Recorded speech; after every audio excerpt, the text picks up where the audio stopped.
सब व्यक्तियों को चाहिए कुछ नियम धारण कर लो। हमारी प्रार्थना है, यदि आप अपना मंगल चाहते हो, पहला, रोज ठाकुर जी का चरणामृत पियो, शालिग्राम भगवान का, बिहारी जी का, राधा वल्लभ जी का, राधा रमण जी का, चले जाओ मांग लाओ, वो शीशी में दे देंगे, उसी में 5 लीटर पानी मिला लो, एक ढक्कन रोज लेते रहो, सालों चलता रहेगा। अकाल मृत्यु हरणम सर्व व्याधि विनाशनम श्री कृष्ण पादोदकम पीत्वा पुनर्जन्म न विद्यते। अकाल मृत्यु आपकी नहीं होगी। कितना सस्ता सौदा है, पर आप पीते हो?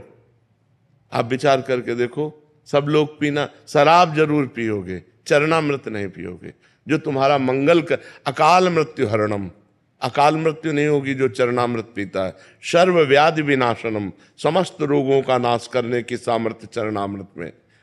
श्री कृष्ण पादोदकम पीत्वा पुनर्जन्म न विद्यते, जो रोज भगवान का चरणामृत पीता है उसका पुनर्जन्म नहीं होता। पहला नियम लो, रोज चरणामृत हम पिएंगे। सुबह उठो, एक ढक्कन चरणामृत दवा की तरह ले लो। दूसरा नियम, घर से जब निकलो तो कम से कम 11 बार इस मंत्र का स्मरण करो। कृष्णाय वासुदेवाय हरये परमात्मने प्रणत क्लेश नाशाय गोविंदाय नमो नमः। कितने मिनट लगेंगे आप सोचो। बहुत, हम कहते हैं बहुत आराम से कहोगे तो 5 मिनट में 11 मिनट। कभी आपका एक्सीडेंट नहीं हो सकता, कभी आप दुर्घटना में कभी नहीं फंसेंगे, और फंसेंगे भी तो आप सेफ निकल आएंगे। बस इस मंत्र को आप लगभग देखो सबको याद ही है। इस मंत्र को आप 11 बार कह के ये होश रखो कि चाहे जितनी जल्दी हो, घर से निकलने के पहले दरवाजे के अंदर ही खड़े रहो। 11 बार अंगुली से गिनना, 11 बार। कृष्णाय वासुदेवाय हरये परमात्मने प्रणत क्लेश नाशाय गोविंदाय नमो नमः कृष्णाय वासुदेवाय। ऐसे 11 बार नाम जप करो। रोज सुबह चरणामृत पियो, 11 बार इस मंत्र का जप करके घर से निकलो, और नाम संकीर्तनम यस्य सर्व पाप प्रणाशनम। कभी भी 24 घंटे में 20-30 मिनट ऐसे निकालो जो घर में अपने ठाकुर के सामने बैठकर नाम संकीर्तन कर सको। राधा राधा, जो भी नाम आपको प्रिय हो, नाम संकीर्तनम यस्य सर्व पाप प्रणाशनम, सब पापों का नाश कर देगा। चौथी बात, प्रणामो दुख शमनम तम नमामि हरिम परम। जो भगवान को प्रणाम करता है, भगवान उसके सारे दुखों का नाश करते हैं। 11 दंडवत रोज नियम ले लो। ठाकुर जी घर में जो विराजमान है, सबके विराज, चाहे चित्रपट में हो, चाहे शालिग्राम के रूप में हो, चाहे विग्रह के रूप में हो, 11 साष्टांग दंडवत। राधा वल्लभ लाल की जय, प्रणाम किया, फिर खड़े, राधा वल्लभ लाल की जय, फिर प्रणाम किया, ऐसे 11 बार दंड। एक बार दंडवत का फल समझते हो? एकोपि कृष्ण कृता प्रणामो दशाश्वमेधा वृथेन तुल्य दशाश्वमेधि पुनरेपि जन्म कृष्ण प्रणामी न पुनर्भवाय। एक बार श्री कृष्ण को साष्टांग दंडवत करने का फल है 10 अश्वमेध यज्ञ का फल।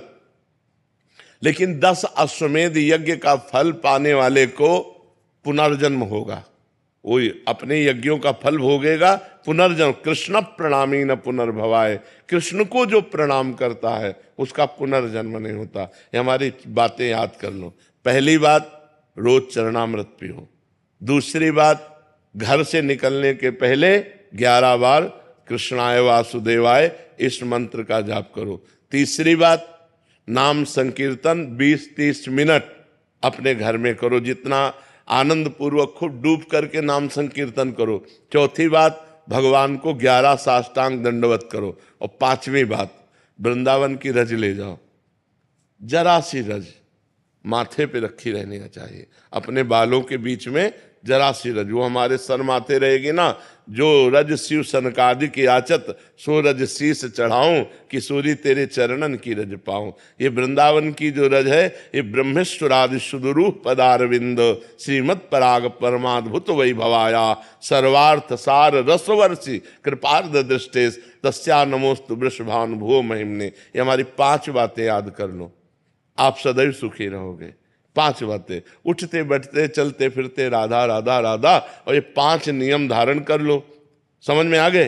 फिर आप अपने जीवन को देख लेना, कितना मंगलमय जीवन होता है, कितना आपको पॉजिटिव विचार आते हैं, कितना आपको अनुकूलता मिलती है, कितने आप दुख संकट से निवृत्त हो जाओगे। आप मान लो मेरी बात, लोग जंतुर पर भरोसा करते हैं, लोग कलावा पे भरोसा करते हैं, लोग किसी के आशीर्वाद पर भरोसा करते हैं। हम कह रहे हैं आशीर्वाद का आशीर्वाद हम दे रहे हैं, ये 5 बातें मान लो हमारी, जो तुम्हारा परम मंगल हो जाएगा। इन 5 बातों को जो अपने जीवन में उतारेगा वो खुद अनुभव करके देख लेगा कि हमको वृंदावन में जाने से क्या लाभ मिला।